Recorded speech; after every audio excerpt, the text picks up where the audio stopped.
ಪದ್ಯ ಭಾಗವನ್ನು ನೋಡೋಣ. ಈ ಪದ್ಯ ಭಾಗದ ಕವಿ ರನ್ನ. ಕವಿ ಹೆಸರೇನು? ರನ್ನ. ಮೊದಲಿಗೆ ನಾವು ಈ ಪದ್ಯ ಭಾಗದ ಕವಿ ಪರಿಚಯವನ್ನ ಮಾಡ್ಕೊಳ್ಳೋಣ. ಕವಿ ಪರಿಚಯ ಯಾರಾದ್ರೂ ಹೋದ್ರಿ? ರನ್ನ ಕವಿ ಪರಿಚಯ ಭಾಗ, ಕೃತಿಕಾರರ ಪರಿಚಯ. ವರ್ಷಿಣಿ ಓದೋಣ. ನನ್ನ ಸಾಮಾನ್ಯ ಶಕ ಸುಮಾರು 949 10ನೇ ಶತಮಾನದಲ್ಲಿ ಬಾಗಲಕೋಟೆ ಜಿಲ್ಲೆಯ ಮುಧೋಳ, ಈಗಿನ ಮುಧೋಳ ಎಂಬ ಗ್ರಾಮದಲ್ಲಿ ಜನಿಸಿದನು. ಇವನ ತಂದೆ ಜಿನವಲ್ಲಭ ತಾಯಿ ಅಬ್ಬಲಬ್ಬೆ. ಈತನು ಚಾಲುಕ್ಯ ದೊರೆಯಾದ ಕೈಲಪ್ಪನು ಆಸ್ಥಾನದಲ್ಲಿದ್ದನು. ಇವನು ಸಾಹಸ ಭೀಮ ವಿಜಯ ಗಲಯುದ್ಧ ಅಜಿತ ತೀರ್ಥಂಕರ ಪುರಾಣ ತಿಲಕಂ ಪರಶುರಾಮ ಚರಿತಂ ಚಕ್ರೇಶ್ವರ ಚರಿತಂ ಎಂಬ ಕಾವ್ಯಗಳನ್ನು ಬರೆದಿದ್ದಾನೆ. ರನ್ನ ಕಂದ ಎಂಬ ನಿಘಂಟನ್ನು ಬರೆದಿರುವುದಾಗಿ ತಿಳಿದು ಬರುತ್ತದೆ. ಇವನಿಗೆ ಕೈಲಪ್ಪನು ಕವಿ ಚಕ್ರವರ್ತಿ ಎಂಬ ಬಿರುದನ್ನು ಕೊಟ್ಟಾನೆ. ಈತನು ಕನ್ನಡದ ರತ್ನತ್ರಯಲ್ಲಿ ಒಬ್ಬನು. ರನ್ನ ಕವಿ ಪರಿಚಯ. ರನ್ನ ಸಾಮಾನ್ಯ ಶಕ ಅಂದ್ರೆ ಈತನ ಕಾಲ ಸರಿ ಸುಮಾರು ಎಷ್ಟಪ್ಪ ಅಂತ ಹೇಳಿದ್ರೆ 900 ಎಷ್ಟು 949. ಆಯ್ತಾ? ಅಂದ್ರೆ ಎಷ್ಟನೇ ಶತಮಾನ ಬರುತ್ತೆ? 10ನೇ ಶತಮಾನ. ಹಳೆಗನ್ನಡ ಕಾಲಘಟ್ಟದ ಕವಿಗಳಲ್ಲಿ ಸೇರ್ತಾನೆ. ಪಂಪ, ರನ್ನ, ಬೊನ್ನ ಅಂತ ಕರೀತಾನೆ. ಆ ಕಾಲಘಟ್ಟಕ್ಕೆ ಸೇರಿದಂಥದ್ದು ಅಂದ್ರೆ 10ನೇ ಶತಮಾನ. ಸ್ಥಳ ಬಾಗಲಕೋಟೆ ಜಿಲ್ಲೆಯ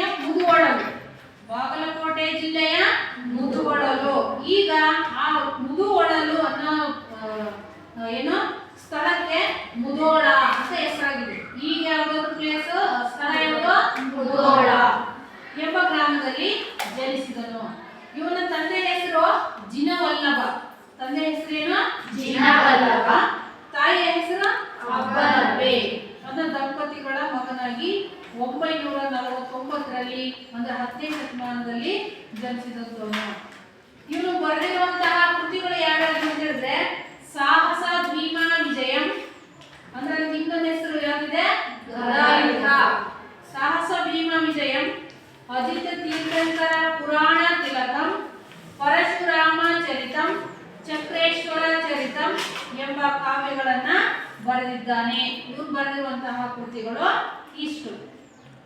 ಆಮೇಲೆ ರನ್ನ ಕಂದ ಅನ್ನೋ ಒಂದು ಕೃತಿ ಸಿಕ್ಕಿದೆ, ಅದು ಇವನದೇ ಅಂತ ವಿದ್ವಾಂಸರು ಹೇಳಿದರೆ. ಆದ್ರೆ ಅದು ಇನ್ನೂ ನಿರ್ಧಾರ ಆಗಿಲ್ಲ. ಈತನೇ ಬರೆದಿರೋದು ಅಥವಾ ಈತನ ಹೆಸರಲ್ಲಿ ಬೇರೆ ಯಾರಾದ್ರೂ ಬರೆದಿರೋದು ಅನ್ನೋ ಇನ್ನೂ ಅದೇ ತೀರ್ಮಾನ ಇನ್ನೂ ಆಗಿಲ್ಲ. ರನ್ನ ಕಂದ ಎಂಬ ನಿಘಂಟನ್ನು ಬರೆದಿರುವುದಾಗಿ ತಿಳಿದು ಬರುತ್ತದೆ. ಇವನಿಗೆ ಒಂದು ಬಿರುದಿದೆ, ತೈಲಪ್ಪ ಚಕ್ರವರ್ತಿ ನೀಡಿರುವಂತಹ ಬಿರುದು ಯಾವ್ದಪ್ಪ ಅಂತ ಹೇಳಿದ್ರೆ ಕವಿ ಚಕ್ರವರ್ತಿ. ಒಂದ್ ಅಂಕ ಕೇಳ್ತಾರೆ. ಆಯ್ತಾ? ಕವಿ ಚಕ್ರವರ್ತಿ. ರನ್ನನಿಗಿದ್ದಂತ ಬಿರುದು ಯಾವುದು? ಕವಿ ಚಕ್ರವರ್ತಿ ಎಂಬ ಬಿರುದನ್ನ ಕೊಟ್ಟನು.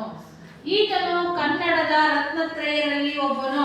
ರತ್ನತ್ರಯ, ರತ್ನ ಅಂದ್ರೆ ಮುತ್ತುಗಳು ಅಂತ, ತ್ರಯ ಅಂದ್ರೆ 3 ಅಂದ್ರೆ ಕವಿಗಳಲ್ಲಿ 3 ಮುತ್ತುಗಳಿದ್ದ ಹಾಗೆ ಅಂತ. 3 ಜನ ಯಾರ್ಯಾರು?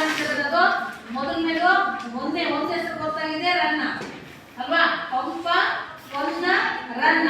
ಇವ್ರನ್ನ ಕನ್ನಡದ ರತ್ನಶ್ರೇಯರು ಅಂತ ಕರಿತೀವಿ. ಅರ್ಥ ಆಯ್ತಾ? ಅದರಲ್ಲಿ ರನ್ನನು ಸಹ ಒಬ್ಬ. ಇಷ್ಟು ಈತನ ಪರಿಚಯ. ಸ್ಥಳ ಆಯ್ತಾ? ಕಾಲ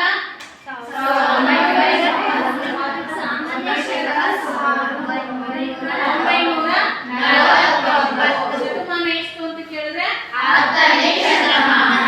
ಕೃತಿಗಳು ಒಂದು 3 ಆದ್ರೂ ನೆನ್ಪಿಟ್ಕೋಬೇಕು. ಒಂದು ಸಾಹಸ ಭೀಮ ವಿಜಯಂ, ಅಜಿತ ತೀರ್ಥಂಕರ ಪುರಾಣ ತಿಲಕಂ, ಪರಶುರಾಮ ಚರಿತಂ, ಚಕ್ರೇಶ್ವರ ಚರಿತಂ.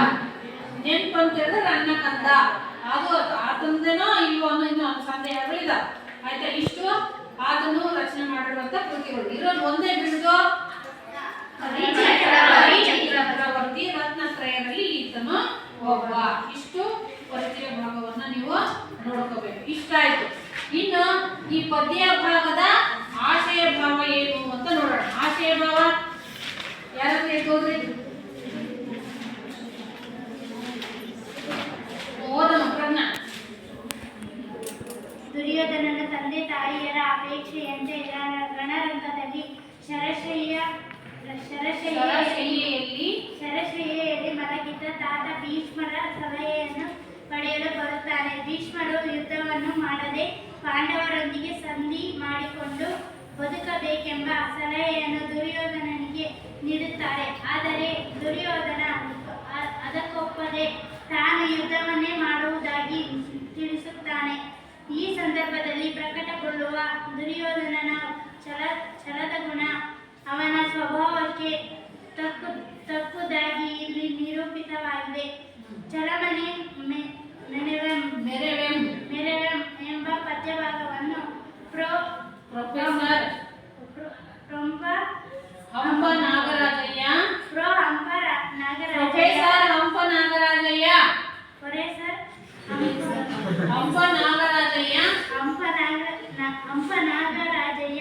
ಅವರು ಸಂಪಾದಿಸಿರುವ ರನ್ನ ಸಂಪುಟದ ಪುಟ ಸಂಖ್ಯೆ 239ರಿಂದ 240. ಮಹಾಕವಿ ರನ್ನನ ಸಾಹಸ ಭೀಮ ವಿಜಯಂ ಎಂಬ ಮಹಾಕಾವ್ಯದ 5ನೆಯ ಆಶ್ವಾಸದಿಂದ ಆರಿಸಿಕೊಳ್ಳಲಾಗಿದೆ.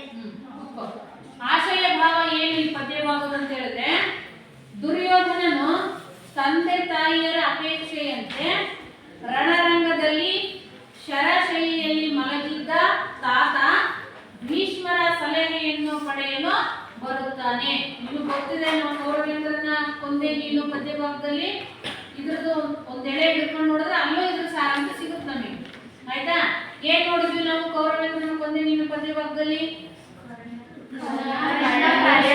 ನಾಳೆ ನಡೆಯುವಂತಹ ಯುದ್ಧದಲ್ಲಿ ಏನಾದ್ರೂ ಮಾಡಿ ಏನ್ ಮಾಡ್ಬೇಕು, ಕರ್ಣನನ್ನ ಹಿಂದೆ ಸರಿಯಾಗಿ ಮಾಡ್ಬೇಕು ಅಂತ ತೀರ್ಮಾನ ಮಾಡಿ ಅವನಿಗೆ ಅವನ ಜನ್ಮರಹಸ್ಯವನ್ನು ಹೇಳಿದ ಸಂದರ್ಭ ಅದೇ ತಾನೇ.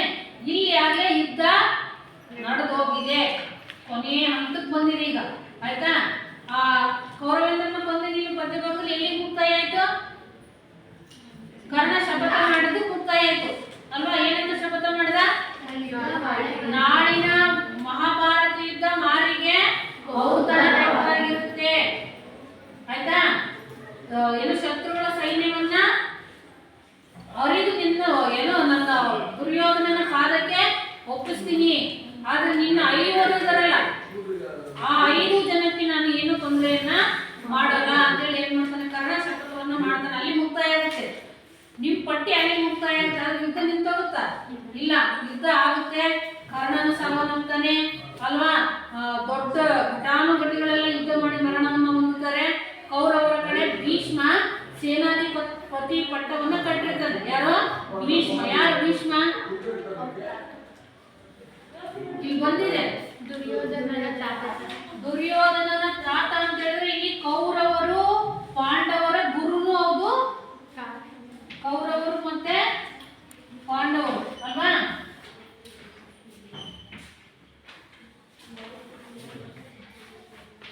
ಇವರಿಗೆ ಬಿಲ್ವಿದ್ಯೆ ಹೇಳ್ಕೊಡುವಂತ ಗುರುನು ಹೌದು, ತಾತನು ಹೌದು. ಇಬ್ಬರಿಗೂ ತಾತನೇ.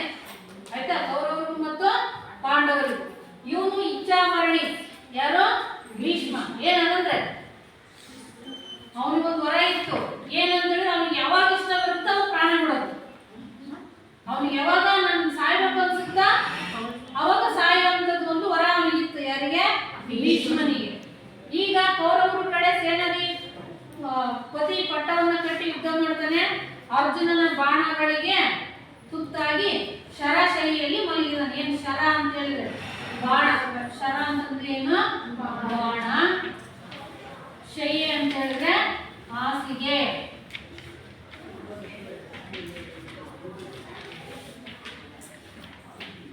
ಅರ್ಜುನನ ಬಾಣಕ್ಕೆ ತುತ್ತಾಗಿ ಈಗ ಭೀಷ್ಮ ಏನು ಮಾಡಕ್ ದೇಹಕ್ಕೆಲ್ಲ ಚುಚ್ಚಿಬಿಡ್ತಾವ ಬಾಣ, ಆದ್ರೆ ಪ್ರಾಣ ಹೋಗಿಲ್ಲ. ಯಾಕೆ ಪ್ರಾಣ ಹೋಗಿಲ್ಲ? ಅವನು ಇಚ್ಛಾಮರಣಿ, ಹಾಗಾಗಿ ಪ್ರಾಣ ಹೋಗಿಲ್ಲ. ಆಯ್ತಾ? ಈಗ ಶರಶೈಲಿಯಲ್ಲಿ ಮಲಗಿದಾನೆ ಅಂದ್ರೆ ಬಾಣದ ಹಾಸಿಗೆ ಮೇಲೆ ಮಲಗಿದಾನೆ. ಆಯ್ತಾ? ದೇಹದಿಂದ ರಕ್ತ ಸೋರ್ತಾ ಇದೆ. ಆಯ್ತಾ? ಆದ್ರೂ ಪ್ರಾಣ ಹೋಗಿಲ್ಲ, ಇನ್ನು ಜೀವಂತವಾಗಿದ್ದಾನೆ. ಆ ಯುದ್ಧ ಭೂಮಿಯಲ್ಲಿ ಬಾಣದ ಹಾಸಿಗೆ ಮೇಲೆ ಮಲಗಿದ್ದಾನೆ. ಈಗ ಈ ಪದ್ಯಭಾಗ ಸಂದರ್ಭದಲ್ಲಿ. ಯಾರು? ಭೀಷ್ಮ. ಈಗ ಯುದ್ಧ ನಿಂತಿದೆ ಅಂದ್ರೆ ಮತ್ತೆ ನಾಳೆ ಮುಂದುವರಿಯುತ್ತಿದ್ದ.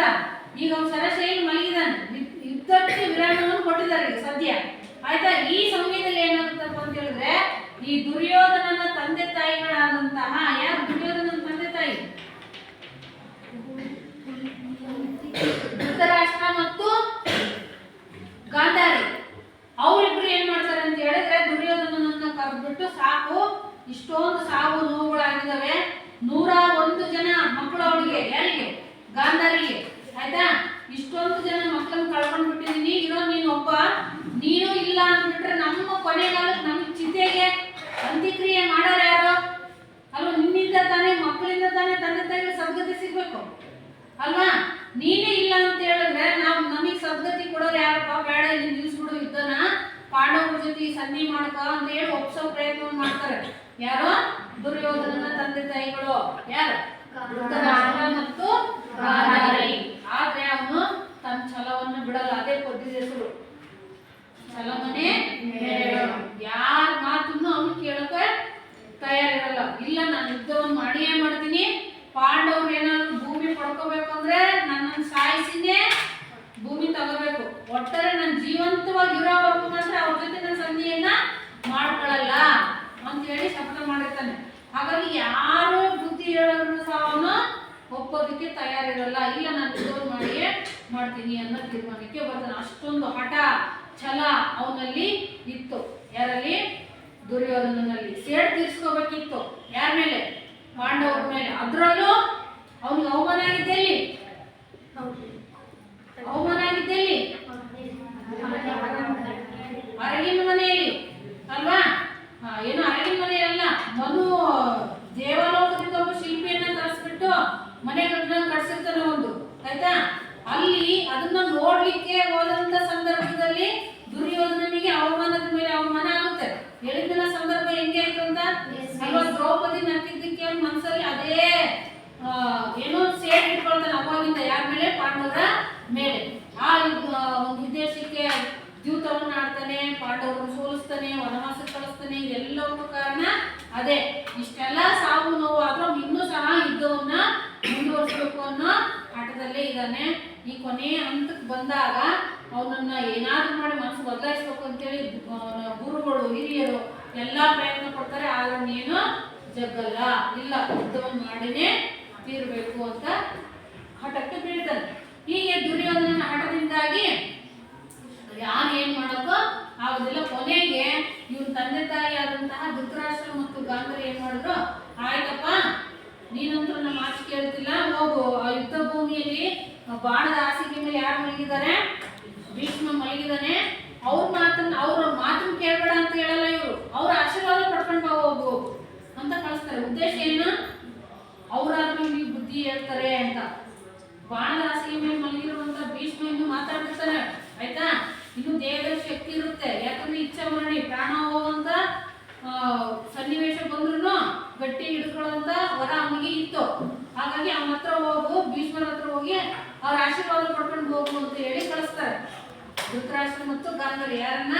ದುರ್ಯೋಧನನ್ನ. ಒಲ್ಲದ ಮನಸ್ಸಿಂದ ಆ ಯುದ್ಧ ಭೂಮಿಗೆ ಬರ್ತಾನೆ. ಯಾರ ಹತ್ರ? ಭೀಷ್ಮರ ಹತ್ರ ಬರ್ತಾನೆ. ಬಂದು ಆಶೀರ್ವಾದವನ್ನು ಪಡ್ಕೊಂಡು ಹೋಗ್ಬೇಕು ಅಂತ ಬರ್ತಾನೆ. ಆದ್ರೆ ಭೀಷ್ಮ ಅವನಿಗೆ ಬುದ್ಧಿವಾದವನ್ನು ಹೇಳ್ತಾನೆ. ಏನಂತ? ಬೇಡ ದುರ್ಯೋಧನ, ಸಾಕು, ಈ ಪಾಂಡವ್ರ ಕಡೆನೂ ನಷ್ಟ ಆಗಿದೆ, ನಿನ್ ಕಡೆನೂ ನಷ್ಟ ಆಗಿದೆ. ಮೂಲ ನೋಡಿದ್ರೆ ನೀವೆಲ್ಲ ಒಂದೇ ವರ್ಷಕ್ಕೆ ಸೇರಿದಂತವ್ರು. ಹಣಕ್ಕಾಗಿ, ಆಸ್ತಿಗಾಗಿ, ಸಂಪತ್ತಿಗಾಗಿ ಹೊಡೆದಾಡೋದು ಬೇಡ, ಅವ್ರ ಜೊತೆ ಸಂಧಿ ಮಾಡ್ಕೋ ಅಂತ ಹೇಳೋ ಪ್ರಯತ್ನ ಪಡ್ತಾರೆ. ಯಾರು? ಭೀಷ್ಮ. ಆದ್ರೆ ಅಲ್ಲೂ ಸಹ ತನ್ನ ಹಠವನ್ನೇ, ತನ್ನ ಛಲವನ್ನೇ ತೋರಿಸ್ತಾನೆ. ಅದೇ ಪದ್ಯದ ಹೆಸರು ಛಲಮನೆ ಮೆರೆಯೋನು.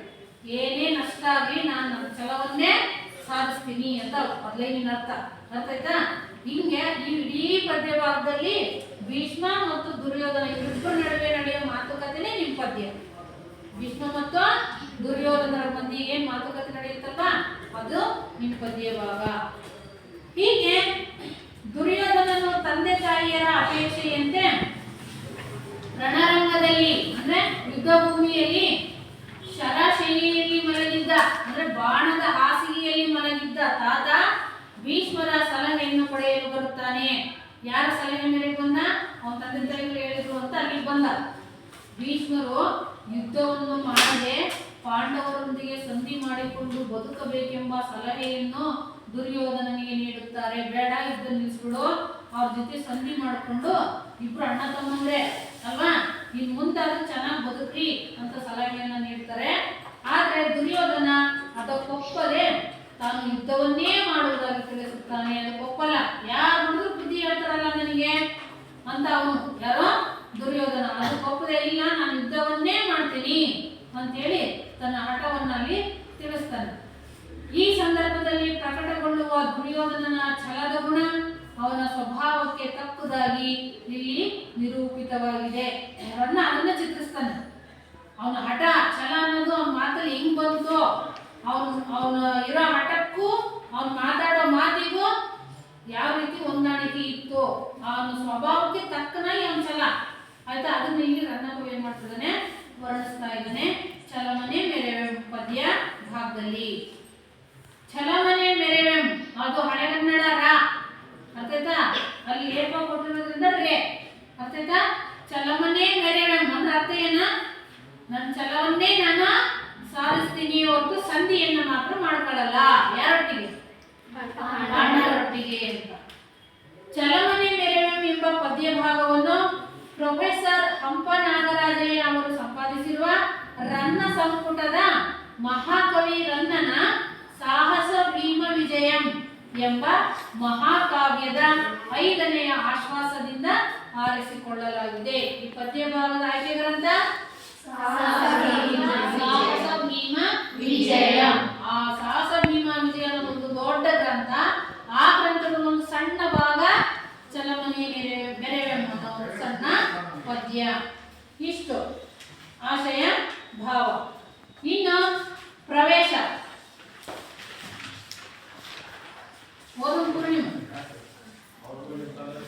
ಕವಿಯ ನಂತರ ಕಾಣಬರುವ ಶಕ್ತಿ ಕವಿ ಎಂದರೆ ರನ್ನ. ಈತನ ಸಾಹಸ ಭೀಮ ವಿಜಯಂ ಕಾವ್ಯವು ಸಿಂಹಾವಲೋಕನ ಕ್ರಮದಲ್ಲಿರುವ ಶ್ರೇಷ್ಠ ಕಾವ್ಯ. ಯುದ್ಧದ ಪರಿಣಾಮ ಯಾವಾಗಲೂ ಸರ್ವನಾಶವೇ ಯುದ್ಧಕ್ಕೆ ಕಾರಣ. ಯಾರೇ ಆಗಿದ್ದರೂ ಅದರ ಪರಿಣಾಮವನ್ನು ಎಲ್ಲರೂ ಅನುಭವಿಸಬೇಕಾಗುತ್ತದೆ. ಆದರೆ ರನ್ನ ಚಿತ್ರಿಸಿರುವ ದುರ್ಯೋಧನ ಛಲವನ್ನೇ ಮುಖ್ಯ ಗುಣವಾಗುಳ್ಳವನು. ಭೀಷ್ಮರ ಎದುರಿನಲ್ಲಿಯೇ ಸಂಧಿಗೆ ಒಪ್ಪದ, ಯುದ್ಧ ಮಾಡಿಯೇ ತೀರಬೇಕೆಂಬ ಅವನ ಛಲ ಅವನ ಸ್ವಭಾವಕ್ಕೆ ತಕ್ಕನಾಗಿ ವ್ಯಕ್ತಗೊಂಡಿರುವುದನ್ನು ಇಲ್ಲಿ ಮನಗಾಣಬಹುದು. ಪಂಪ ಕವಿಯ ನಂತರ ಕಾಣಬರುವ ಶಕ್ತಿ ಕವಿ ಎಂದರೆ ರನ್ನ. ನೋಡ್ರಿ, ಪಂಪನು ಮಹಾಭಾರತ ವಿಷಯವನ್ನೇ ಆಯ್ಕೆ ಮಾಡ್ಕೊಂಡಿದ್ದಾನೆ, ರನ್ನನು ಸಹ ಮಹಾಭಾರತ ವಿಷಯವನ್ನೇ ಆಯ್ಕೆ ಮಾಡ್ಕೊಂಡಿದ್ದಾನೆ. ಮುಂದೆ ಬರುವಂತ ಬೇರೆ ಕವಿಗಳೆಲ್ಲರೂ ಸಹ ಮಹಾಭಾರತದ ವಿಷಯವನ್ನ ಆಯ್ಕೆ ಮಾಡ್ಕೊಂಡು ಅವರದೇ ಶೈಲಿಯಲ್ಲಿ ಏನ್ ಮಾಡಿದಾರೆ, ಅದನ್ನ ಚಿತ್ರಿಸ್ತಾ ಹೋಗಿದ್ದಾರೆ. ಪಂಪನ ನಂತರ ಬರುವಂತ ಶಕ್ತಿ ಕವಿ ಯಾರು? ರನ್ನ. ಈತನ ಸಾಹಸ ಭೀಮ ವಿಜಯಂ ಕಾವ್ಯವು ಸಿಂಹಾವಲೋಕನ ಕ್ರಮದಲ್ಲಿರುವ ಶ್ರೇಷ್ಠ ಕಾವ್ಯ. ಏನ್ ಸಿಂಹಾವಲೋಕನ ಅಂತಂದ್ರೆ ಹಿಂದಿನಿಂದ ಅಂತ ಅರ್ಥ. ಈ ಹಿಂದೆ ಮಹಾಭಾರತವನ್ನು ಕುರಿತಾಗಿರುವಂತ ಎಲ್ಲಾ ಕೃತಿಗಳನ್ನು ಅವಲೋಕಿಸಿ ರಚನೆ ಮಾಡಿರುವಂತಹ ಕೃತಿ, ಶ್ರೇಷ್ಠವಾದ ಕಾವ್ಯ ಇದು. ಯುದ್ಧದ ಪರಿಣಾಮ ಯಾವಾಗಲೂ ಸರ್ವನಾಶವೇ. ಯುದ್ಧ ಆಗ್ಬಿಡುತ್ತೆ, ಅದಾದ್ಮೇಲೆ ಏನಾಗಿರುತ್ತೆ, ಎಲ್ಲ ಸರ್ವನಾಶ ಆಗಿರುತ್ತೆ. ಯುದ್ಧವನ್ನ ಮಾಡಬಹುದು ರೋಷದಿಂದ, ಆವೇಶದಿಂದ, ಉದ್ವೇಗದಿಂದ. ಆಮೇಲೆ ಅನುಭವಿಸೋದಿದೆಯಲ್ಲ, ಅಲ್ಲ ಎಷ್ಟು ಕುಟುಂಬಗಳು ಬೀದಿಗೆ ಬರ್ತವೆ, ಎಷ್ಟು ಜನ ಅನಾಥರಾಗ್ತಾರೆ, ತಂದೆ ತಾಯಿಗಳು ಕಳ್ಕೊಂಡಿರೋಂಥವ್ರು, ಮಕ್ಕಳು ಕಳ್ಕೊಂಡಿರೋಂಥವ್ರು, ಯುದ್ಧದಲ್ಲಿ ಸೈನಿಕರು ಕಳ್ಕೊಂಡಿರೋಂಥ ವಿಧವೆಯರು ಅಲ್ಲ. ಒಟ್ಟಾರೆ ಯುದ್ಧದ ಪರಿಣಾಮ ಏನಪ್ಪ ಅಂದ್ರೆ ಕೊನೆಗೆ ಸರ್ವ ನಾಶನೇ ಆಗಿರುತ್ತೆ. ಯುದ್ಧಕ್ಕೆ ಕಾರಣ ಯಾರೇ ಆಗಿದ್ದರೂ ಅದರ ಪರಿಣಾಮವನ್ನು ಎಲ್ಲರೂ ಅನುಭವಿಸಬೇಕಾಗುತ್ತದೆ. ಆ ಯುದ್ಧಕ್ಕೆ ಯಾರೋ ಕಾರಣ ಆಗಿರ್ತಾರೆ. ಯಾರು? ಈಗ ಎರಡು ರಾಜ್ಯದ ನಡುವೆ ಯುದ್ಧ ನಡೆಯುತ್ತೆ ಅಂತಂದ್ರೆ, ಎರಡು ಸಾಮ್ರಾಜ್ಯದ ನಡುವೆ ಆ ರಾಜನಿಗೂ ಈ ರಾಜನಿಗೂ ದ್ವೇಷ ತಾನೆ. ಇವರಿಬ್ರು ಹೋರಾಡ್ಬೇಕಾನೆ, ಇವರಿಬ್ರೆಲ್ಲ ಹೋರಾಡೋರು. ಅವನ ಕಡೆ ಸೈನಿಕರು, ಇವ್ರ ಕಡೆ ಸೈನಿಕರು. ಯುದ್ಧಕ್ಕೆ ಇವರಿಬ್ರು ಕಾರಣ, ನಾಶ ಆಗೋರು ಯಾರು? ಸೈನಿಕರು. ಹಿಂಗೆ ಯುದ್ಧಕ್ಕೆ ಯಾರೇ ಕಾರಣ ಆಗಿದ್ರು ಅದರ ಪರಿಣಾಮವನ್ನು ಮಾತ್ರ ಎಲ್ಲರೂ ಅನುಭವಿಸಬೇಕಾಗುತ್ತೆ. ಆದರೆ ರನ್ನ ಚಿತ್ರಿಸಿರುವ ದುರ್ಯೋಧನ ಕೆಲವನ್ನೇ ಮುಖ್ಯ ಗುಣವಾಗುಳ್ಳವನು. ಇಲ್ಲ, ಒಂದು ಮುಖ್ಯವಾಗಿ ಏನ್ ನೋಡ್ತೀವಿ ಪದ್ಯಗಳಲ್ಲಿ ಛಲದ ಗುಣ ಹೆಂಗಿತ್ತು ಅಂತ ಆಯ್ತಾ. ಅವನ ಛಲವನ್ನೇ ಮುಖ್ಯ ಗುಣವಾಗುಳ್ಳವನು. ಭೀಷ್ಮರ ಎದುರಿನಲ್ಲಿಯೇ ಸಂಧಿಯೇ ಒಪ್ಪದ, ಯುದ್ಧ ಮಾಡಿಯೇ ತೀರಬೇಕೆಂಬ ಅವನ ಛಲ ಅವನ ಸ್ವಭಾವಕ್ಕೆ ತಕ್ಕನಾಗಿ ವ್ಯಕ್ತಗೊಂಡಿರುವುದನ್ನು ಇಲ್ಲಿ ಮನಗಾಣಬಹುದು. ರನ್ನ ಮಾಡಿದ್ರೆ ಇದು ಏನಂದ್ರೆ ಅವನ ಛಲನೇ ವರ್ಣನೆ ಮಾಡೋದು. ಯಾರ ಛಲವನ್ನ? ದುರ್ಯೋಧನನ ಛಲವನ್ನೇ ಇಲ್ಲಿ ವರ್ಣನೆ ಮಾಡಿರೋದನ್ನ ನಾವು ಈ ಪದ್ಯ ಭಾಗದಲ್ಲಿ ನೋಡ್ತೇವೆ. ಇಷ್ಟು ಪ್ರವೇಶ ಭಾಗ. ಇನ್ನು ಮುಂದಿನ ದಿನ ನಾನು ಓದ್ತೀನಿ, ನೀವು ಪೆನ್ಸಿಲ್ ಅಲ್ಲಿ ಗುರ್ತು ಮಾಡ್ಕೋಬೇಕು ಆಯ್ತಾ.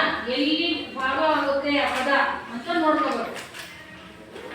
ಮೊದಲನೇದು ಗದ್ಯ ಭಾಗ ಇದೆ, ಹಳೆ ಕನ್ನಡ ಭಾಗ ಗದ್ಯ ಭಾಗ ಇದೆ. ಇಂಬು ಕೇಯುವೆ ಎಪ್ಪೊಡೆ, ಇಂಬು ಕೇಯುವೆ ಎಪ್ಪೊಡೆ ಎಲ್ಲಿಲ್ಲ, ಬಿಸ್ಕುಣದಲ್ಲಿ ಇಲ್ಲ ಅಲ್ಲಿ ಆಯ್ತಾ. ಇಂಬು ಕೇಯುವೆ ಎಪ್ಪೊಡೆ ಪಾಂಡವರನ್ನು ನೋ ಮೇಲೆ ನೋ,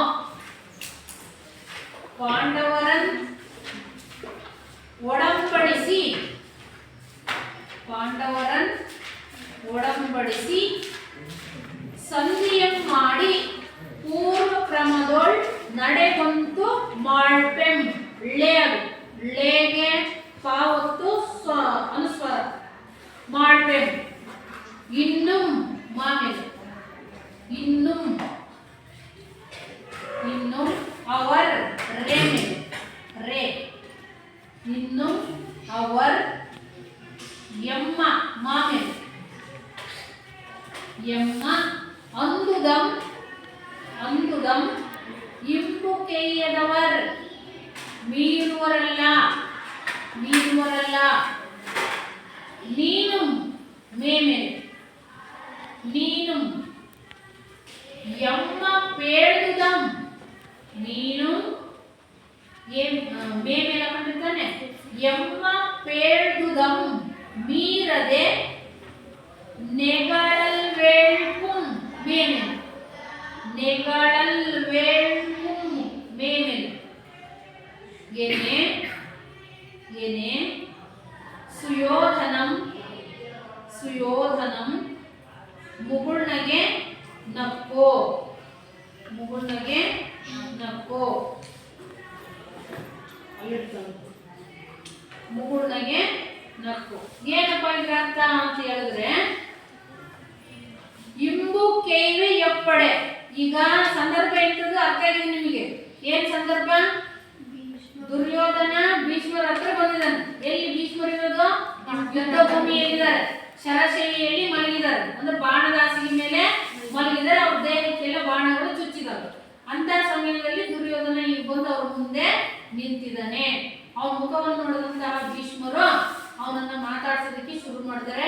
ಈಗ ಭೀಷ್ಮರು ಹೇಳ್ತಾರೆ ಏನಂತ ದುರ್ಯೋಧನಿಗೆ, ಇಂಬು ಕೇಯುವೆ ಎಪ್ಪಡೆ ಅಂದ್ರೆ ನೀನು ಒಪ್ಪಿಕೊಳ್ಳುವುದಾದರೆ ಅಂತ ಅರ್ಥ. ಇಂಬು ಕೇಯುವೆ ಎಪ್ಪಡೆ ಅಂದ್ರೆ ಒಪ್ಪಿಕೊಳ್ಳುವುದಾದರೆ ಅಂದ್ರೆ ನೀನು ಒಪ್ಕೊಳ್ಳೋದಾದ್ರೆ. ಇಂಬು ಕೇಯುವೆ ಎಪ್ಪಡೆ ಪಾಂಡವರನ್ನು ಒಡಂಬಡಿಸಿ, ಒಡಂಬಡಿಸಿ ಅಂದ್ರೆ ಒಪ್ಪಿಸಿ.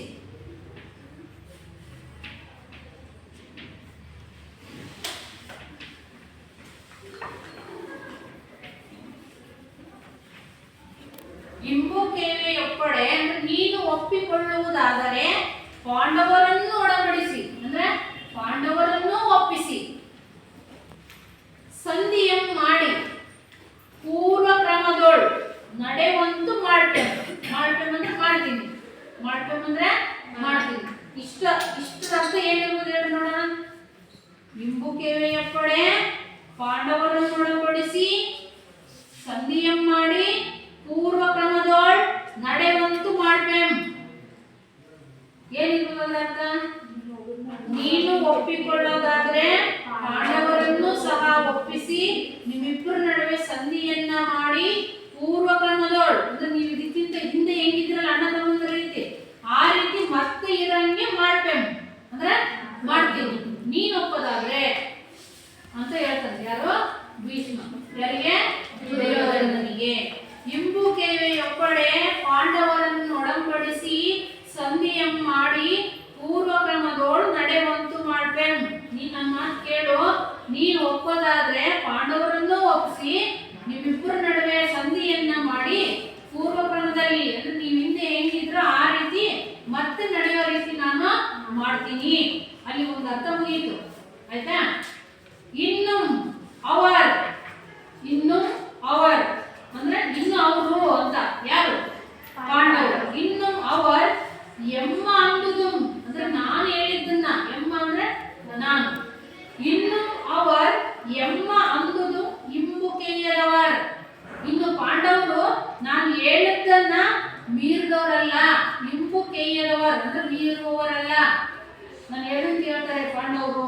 ಅಷ್ಟು ನಂಬಿಕೆ ಇದೆ ಯಾರ ಮೇಲೆ? ಪಾಂಡವರ ಮೇಲೆ. ಯಾರಿಗೆ? ಭೀಷ್ಮನಿಗೆ. ಇನ್ನೂ ಸಹ ಪಾಂಡವರು ನಾನು ಹೇಳಿದ್ದನ್ನ ಮೀರೋರಲ್ಲ. ನಾನು ಹೇಳಿದ್ ಕೇಳ್ತಾರೆ ಅವರು. ನಾನು ಅವ್ರನ್ನ ಒಪ್ಪಿಸ್ತೀನಿ. ನನಗೆ ಒಪ್ಪಬೇಕಾಗಿರುತ್ತೆ ಯಾರೀಗ? ನೀನು ಒಪ್ಪಬೇಕಷ್ಟೇ. ಇನ್ನು ಅವರ್ ಎಮ್ಮ ಅಂದುದು ಇಂಬುಕೆಯರವರ್, ಮೀರೋರಲ್ಲ, ಮೀರುವವರಲ್ಲ. ನೀನು ಅಂದ್ರೆ ನೀನು ಸಹ ಎಮ್ಮ ನೀನು ಎಮ್ಮ ಪೇಳುದು, ನೀನು ಸಹ ನಾನು ಹೇಳಿದ್ದನ್ನು, ಪೇಳುದು ಅಂದ್ರೆ ಹೇಳಿದ್ದನ್ನು ಮೀರದೆ. ನಾನು ಸಹ ಅವ್ರು ಹೆಂಗೆ ನಾನು ಹೇಳಿದ್ದನ್ನು ಮೀರಲ್ವೋ ಹಂಗೆ ನೀನು ಸಹ ನಾನು ಹೇಳಿದ್ದನ್ನ ಮೀರದೆ ನೆಗಳಲ್ಬೇಕು, ನಡೆದುಕೊಳ್ಬೇಕು. ನೆಗಳಲ್ಬೇಕು ಅಂದ್ರೆ ನಡೆದುಕೊಳ್ಳಬೇಕು ಏನೇ ಎಂದಾಗ.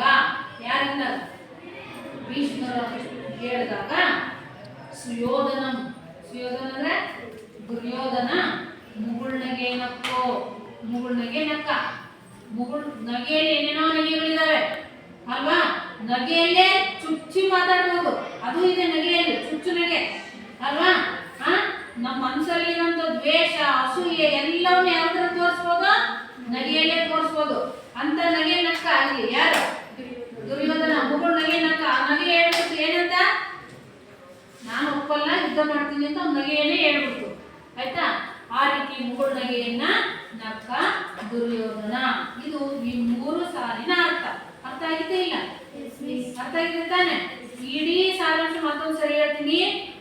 ನೀನು ಒಪ್ಪಿಕೊಳ್ಳುವುದಾದರೆ ಪಾಂಡವರನ್ನು ಒಪ್ಪಿಸಿ ಸಂಧಿಯನ್ನು ಮಾಡಿ ನೀವು ಹಿಂದೆ ಯಾವ ರೀತಿ ಬಾಳ್ತಾ ಇದ್ರೋ ಸುಖವಾಗಿ ಜೊತೆಯಲ್ಲೇ ಆ ರೀತಿ ಮತ್ತೆ ಇರೋ ರೀತಿ ಮಾಡ್ತೀನಿ.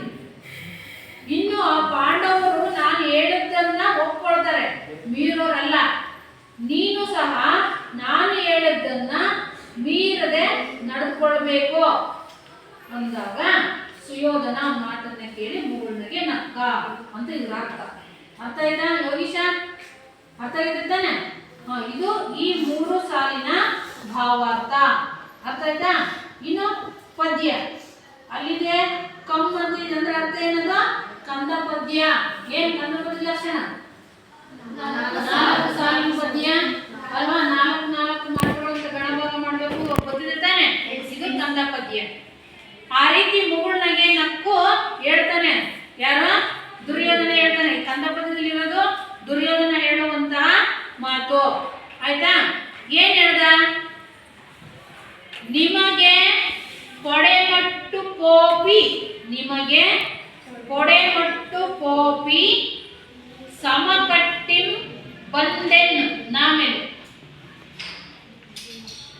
ನಿಮಗೆ ಕೊಡೆಮಟ್ಟು ಕೋಪಿ ಸಮಕಟ್ಟಿಂ ಬಂದೆನ್ ನಾಮೆನು. ಅಲ್ಲಿ ಆ ಉಳಿಯುತ್ತೆ ಸ್ವರ.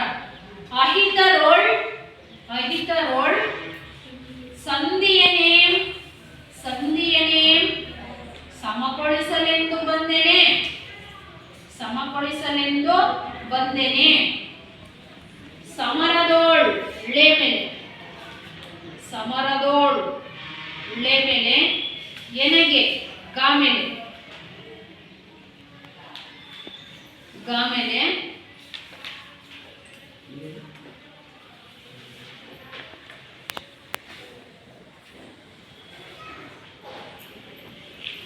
ಅಜ್ಜ ಸಮರದೋಳ್ ಳೆ ಮೇಲೆ ಹಾಕೊಂಡಿರ್ತಾನೆ.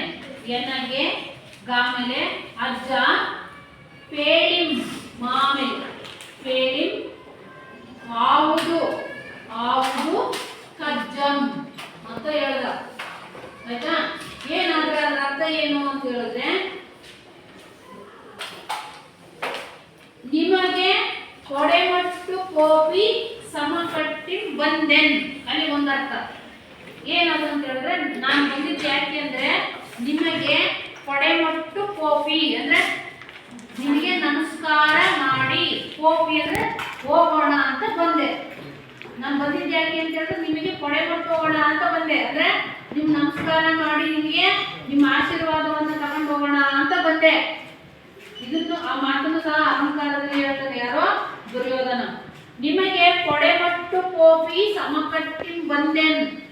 ನಾನು ಬಂದ ಉದ್ದೇಶ ಏನಪ್ಪ ಅಂತ ಹೇಳಿದ್ರೆ ನಿಮ್ಮ ಆಶೀರ್ವಾದವನ್ನ, ನಿಮಗೆ ನಮಸ್ಕಾರ ಮಾಡಿ ಆಶೀರ್ವಾದವನ್ನ ತಗೊಳ್ಳೋಣ ಅನ್ನೋ ಉದ್ದೇಶಕ್ಕಾಗಿ ಬಂದೆನ್. ಅಹಿತರೋಳ್ ಸಂಧಿಯನೇ ಸಮಗೊಳಿಸಲೆಂದು ಬಂದೇನೆ. ಪ್ರಶ್ನೆ, ಅಹಿತರು ಅಂದ್ರೆ ಹಿತರು ಅಹಿತರು. ಹಿತರು ಅಂದ್ರೆ ನಮ್ಗೆ ಬೇಕಾದಂಥವ್ರು, ಅಹಿತರು ಅಂದ್ರೆ ಬೇಡವಾದಂಥವ್ರು. ಯಾರು? ಶತ್ರುಗಳು. ಅಹಿತರೋಳ್ ಅಂದ್ರೆ ನನ್ನ ಶತ್ರುಗಳಲ್ಲಿ ಯಾರು ಅಹಿತರು? ಪಾಂಡವರು. ಅಹಿತರೋಳ್ ಅಂದ್ರೆ ನನ್ನ ಶತ್ರುಗಳಲ್ಲಿ ಸಂಧಿಯನೇ ಅಂದ್ರೆ ಸಂಧಿಯನ್ನ ಸಮಗೊಳಿಸಲೆಂದು ಬಂದೇನೆ. ಸಂಧಿಯನ್ನ ಮಾಡ್ಕೊಳ್ಳೋಣ, ಅವ್ರ ಜೊತೆ ಒಪ್ಪಂದ ಮಾಡ್ಕೊಳ್ಳೋಣ ಅಂತ ಏನಾದ್ರು ಬಂದೆ. ನಾನು ಬಂದಿದ್ದೆ ಯಾಕೆ? ನಿಮ್ಮ ಆಶೀರ್ವಾದ ಪಡ್ಕೊಂಡು ಹೋಗೋಣ ಅಂತ ಬಂದೇನೆ ಹೊರತು ನನ್ನ ಶತ್ರುಗಳಲ್ಲಿ ಒಪ್ಪಂದವನ್ನು ಮಾಡ್ಕೊಳ್ಳೋಣ ಅಂತೇನು ಬಂದ ಅಂತ ಕೇಳ್ತಾನೆ. ಯಾರನ್ನ? ಭೀಷ್ಮಾಚಾರ್ಯರನ್ನ. ಸಮಗೊಳಿಸಲೆಂದು ಬಂದೇನೆ. ಸಮರದೋಳ್ ಅಂದ್ರೆ ಯುದ್ಧ ಭೂಮಿಯಲ್ಲಿ. ಸಮರ ಅಂದ್ರೆ ಯುದ್ಧ. ಸಮರದೋಳ್ ಅಂದ್ರೆ ಯುದ್ಧದಲ್ಲಿ ಅಥವಾ ಯುದ್ಧ ಭೂಮಿಯಲ್ಲಿ. ಸಮರದೋಳ್ ಎನಗೆ ಅಂದ್ರೆ ನನಗೆ. ಅಜ್ಜ ಅಂದ್ರೆ ಯಾರು ಕರೀತಾನೆ ಅಜ್ಜ ಅಂತ? ಭೀಷ್ಮರು. ಅಜ್ಜ ಪೇಳಿಂ ಅಂದ್ರೆ ಹೇಳಿ. ಆವುದು ಕಜ್ಜಂ ಯಾವುದು ನನ್ನ ಕೆಲಸ. ಕಜ್ಜ ಅಂದ್ರೆ ಕೆಲಸ.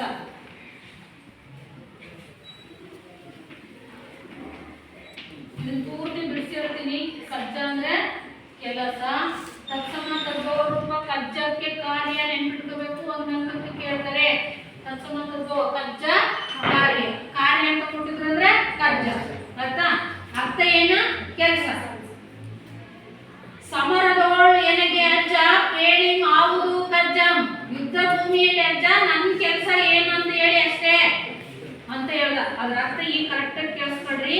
ಅವ್ನು ಬಂದು ನೋಡು ಒಪ್ಪ ಪಾಂಡವರು ನಾನು ಹೇಳ್ದಂಗೆ ಕೇಳಂಗೆ ನಾನು ಮಾಡ್ತೀನಿ, ನೀನು ನಾನು ಹೇಳ್ದಂಗೆ ಕೇಳಿದ್ರೆ ನೀವು ಮೊದಲ ರೀತಿ ಹೆಂಗ್ ಬದುಕ್ತಾ ಇದ್ರೆ ಆ ರೀತಿ ಮಾಡ್ತೀನಿ, ನೀನು ನಾನು ಹೇಳ್ದಂಗೆ ಮಾಡ್ಕೋಬೇಕಷ್ಟೇ ಅಂತ ಯಾವಾಗ ಭೀಷ್ಮಾಚಾರ್ಯರು ಹೇಳಿದ್ರ ಒಂದು ರೀತಿ ಮುಗುಳ್ನಗೆ ನಕ್ಕು ಅಹಂಕಾರದಿಂದ ಯಾರು ದುರ್ಯೋಧನ ಹೇಳ್ತಾನೆ, ನಿಮಗೆ ನಮಸ್ಕಾರ ಮಾಡಿ ನಿಮ್ಮ ಆಶೀರ್ವಾದ ತಗೊಂಡು ಹೋಗೋಣ ಅಂತ ಬಂದೇ ಹೊರತು ನಾನು ಅಹಿತರಲ್ಲಿ ಸಂಧಿ ಮಾಡ್ಬೇಡ ಅಂತ ಏನಾದ್ರು ಬಂದೆ. ಅಜ್ಜ ನನಗಿದೆಲ್ಲ ಬೇಡ. ಏನು? ನಾಳೆ ಯುದ್ಧ ಭೂಮಿಯಲ್ಲಿ ನನ್ನ ಕೆಲಸ ಏನು ಅಂತ ಹೇಳಿ ಅಷ್ಟೇ ಅಂತದ. ನಾಳೆ ಯುದ್ಧ ಭೂಮಿಯಲ್ಲಿ ನನ್ನ ಕೆಲಸ ಏನು ಅನ್ನೋದನ್ನ ಮಾತ್ರ ಹೇಳಿ ನನಗೆ ಅಂತ ಅಹಂಕಾರದಲ್ಲಿ ನುಡಿತಾನೆ. ಸಮಗೊಳಿಸಲೆಂದು ಬಂದೇನೆ ಅಂದ್ರೆ ಒಪ್ಪಂದ ಮಾಡ್ಕೊಳ್ತೀನಿ ಅಂತ ಏನಾದ್ರು ಬಂದೆ. ಸಮರದೋಳು ಎನಗೆ ಅಜ್ಜ ಪೇಳಿ ಆವುದು ಕಜ್ಜಂ ಏನಂತ ಯುದ್ಧ ಭೂಮಿಯಲ್ಲಿ ಅಜ್ಜ ನನ್ನ ಕೆಲಸ ಏನು ಅಂತ ಹೇಳಿ ಅಷ್ಟೇ ಅಂತ ಅರ್ಥ. ಇದು ಮುಗಿದಂತ ಅಹಂಕಾರದ ಮಾತು. ಅರ್ಥ ಆಯ್ತಾ? 4 ಲೈನು ಅರ್ಥ ಇದೆಯಾ? ನೆಕ್ಸ್ಟ್ ಮುಂದಿನದು ಸಹ ಕನ್ನಡ ಪದ್ಯದಲ್ಲೇ ಇದೆ. ಇದನ್ನು ಸಹ ದುರ್ಯೋಧನನೇ ಹೇಳ್ತಾನೆ. ಭೀಷ್ಮಾಚಾರ್ಯರನ್ನು ಒಂದೇ ಮಾತಾಡಿರೋದು ಆಯ್ತಾ. ಈಗ ಮತ್ತು ಯಾರೋ ದುರ್ಯೋಧನನೇ ಹೇಳ್ತಾನೆ ನೆಲಕ್ಕೆ ಕೀಮೇಲೆ ಆಯ್ತಾ. ಇವತ್ತು ಇಷ್ಟಕ್ಕಿರಲಿ. ಮುಂದಿನ ಪದ್ಯನ ನಾವು ನಾಳೆ ನೋಡೋಣ. ಹಾಕೋದಲ್ಲ.